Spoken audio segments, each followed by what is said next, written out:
আসসালামু আলাইকুম বন্ধুরা, আজকে আরও একটি নতুন রেসিপি নিয়ে চলে এসেছি।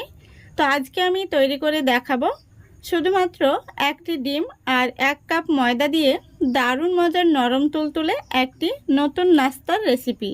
তো চলুন এই নাস্তার রেসিপিটা দেখে নেওয়া যাক।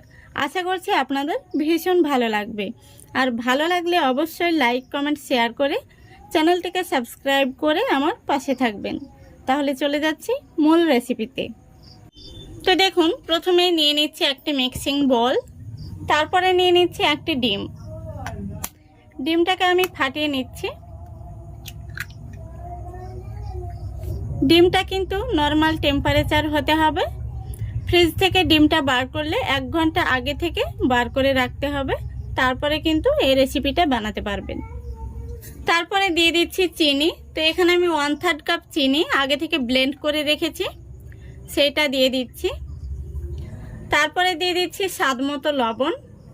যে কোনো মিষ্টি খাবারে লবণটা দিলে টেস্টটা দুর্দান্ত হয়। এখন আমি একটি হ্যান্ড উইস্ক দিয়ে এই ডিম, চিনি আর লবণটাকে খুব ভালো করে মিক্স করে নেব।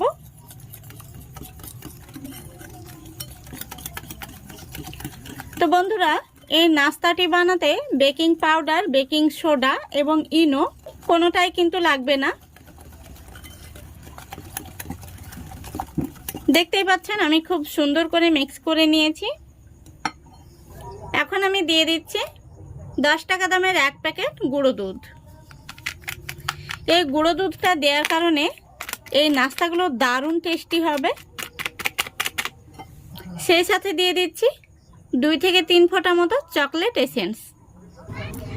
এই চকলেট এসেন্সটা দেওয়ার কারণে নাস্তাগুলো চকলেট ফ্লেভারের তৈরি হবে, আর খেতেও কিন্তু দারুণ লাগবে। তো আবারও আমি খুব ভালো করে মিক্স করে নিচ্ছি। দেখুন, খুব সুন্দরভাবে আমি মিক্স করে নিয়েছি। দেখতেই পাচ্ছেন একটি ক্রিমের মতো তৈরি হয়েছে। এখন আমি এর মধ্যে দিয়ে দিচ্ছি 1 কাপ ময়দা। সেই সাথে আমি হ্যান্ড উইস্কটা তুলে নিচ্ছি। ময়দাটা আমি আগে থেকে চেলে নিয়েছি। এখন আমি একটি চামচ দিয়ে খুব ভালো করে ময়দাটাকে মেখে নেব। দেখতেই পাচ্ছেন আমি কিভাবে ময়দাটা মেখে নিচ্ছি। তো বন্ধুরা, এই নাস্তাটি বানানোর জন্য মিশ্রণটি একটু নরম নরম তৈরি হবে, খুব বেশি শক্ত করা যাবে না। এখন আমি এর মধ্যে 1 চা চামচ জল দিয়ে দেব। তারপরে আমি আবারও মেখে নিচ্ছি। তো বন্ধুরা, খুব বেশি নরমও কিন্তু হবে না, আবার শক্তও হবে না। মিশ্রণটি কিন্তু একদম সফট তৈরি হবে। দেখতেই পাচ্ছেন আমাদের নাস্তাটি বানানোর জন্য কিন্তু মিশ্রণটি একদম রেডি হয়ে গেছে, একদম সফট তৈরি হয়েছে। এখন আমি মিশ্রণটিকে ঢাকা দিয়ে রেস্টে রেখে দেব 5 মিনিটের জন্য। তো বন্ধুরা, 5 মিনিট হয়ে গেছে। এখন আমি নাস্তাগুলো তৈরি করে নেব। তো হাতের মধ্যে আমি সামান্য ঘি মেখে নিয়েছি, এতে করে নাস্তাগুলো খুব সুন্দর একটি কিন্তু ফ্লেভার আসবে। এখন আমি হাতের মধ্যে কিছুটা মিশ্রণ নিয়ে নিয়েছি। তারপরে দেখতেই পাচ্ছেন আমি এইভাবে মুঠ করে করে একটু গোল করে নিচ্ছি। তারপরে তালুর মধ্যে নিয়ে দেখুন আমি গোল করে নিচ্ছি। গোল করে নেওয়ার পরে আমি একটু এইভাবে লম্বা করে নিচ্ছি।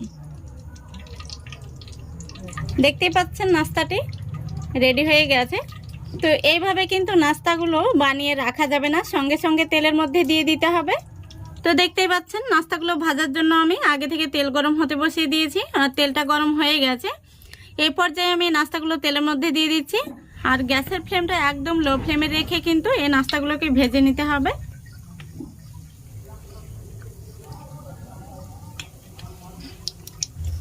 তো বন্ধুরা দেখুন, যতগুলো নাস্তা ধরবে আমি ততগুলো দিয়ে দিয়েছি। তো একসঙ্গে বেশি করে দেয়া যাবে না, নইলে নাস্তাগুলো কিন্তু উল্টে পাল্টে ভাজা ভালো হবে না। তো বাকি যেগুলো রয়েছে সেগুলো আমি দ্বিতীয় ব্যাচে ভেজে নেব। এখন আমি নাস্তাগুলোকে একটি কাঠি দিয়ে উল্টে দিচ্ছি। দেখতেই পাচ্ছেন একটা সাইড খুব সুন্দর একটি কালার চলে এসছে। একইভাবে আমি অপর সাইডটাকেও ভেজে নেব। আবারও বলছি, গ্যাসের ফ্লেমটা অবশ্যই লো ফ্লেমে রেখে এই নাস্তাগুলোকে ভেজে নিতে হবে, তাহলে ভেতর পর্যন্ত খুব সুন্দরভাবে কুক হবে।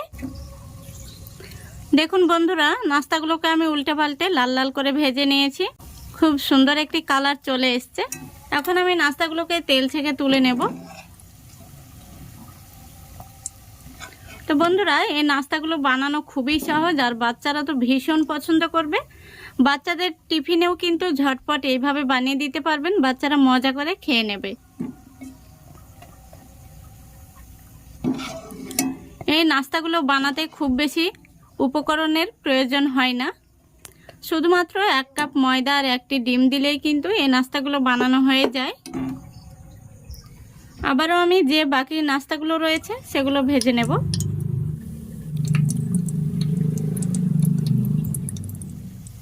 দেখুন বন্ধুরা, সবগুলো নাস্তা ভাজা হয়ে গেছে। এখন আমি তেল থেকে তুলে নিচ্ছি। তো নাস্তাগুলো কত সুন্দর হয়েছে দেখুন, আশা করি দেখতে পাচ্ছেন। এই নাস্তাগুলো যে একবার খাবে বারবার খেতে চাইবে, ভীষণই টেস্টি হয়। আপনারা একবার হলেও বাড়িতে বানিয়ে দেখবেন, ভীষণ ভালো লাগবে। তো বন্ধুরা দেখুন, 1 কাপ ময়দা থেকে কতগুলো নাস্তা তৈরি হয়েছে। আর এই নাস্তাগুলো বাচ্চারা দেখলেই কিন্তু ঝটপট খেয়ে নেবে। দেখতে কত সুন্দর হয়েছে দেখতেই পাচ্ছেন। দেখতে যতটা সুন্দর, খেতেও কিন্তু অসম্ভব মজার। আমি আপনাদের একটি নাস্তা ভেঙে দেখিয়ে দিচ্ছি। এই নাস্তাগুলো উপর থেকে মুচমুচে হয় আর ভেতরটা একদম নরম তুলতুলে। দেখুন কত সুন্দর হয়েছে। আপনারা একবার হলেও বাড়িতে বানিয়ে দেখবেন, আর বাড়িতে বানালে অবশ্যই কমেন্টে জানিয়ে দেবেন খেয়ে আপনাদের কেমন লাগলো। তো আশা করছি আজকের এই রেসিপিটা আপনাদের ভালো লেগেছে। যদি ভালো লেগে থাকে অবশ্যই লাইক, কমেন্ট, শেয়ার করে দেবেন এবং চ্যানেলটিকে সাবস্ক্রাইব করে অল নোটিফিকেশানটি অন করে সঙ্গে থাকবেন। আজকের মতো এখানেই বিদায় নিচ্ছি। সবাই ভালো থাকবেন, সুস্থ থাকবেন। খোদা হাফেজ।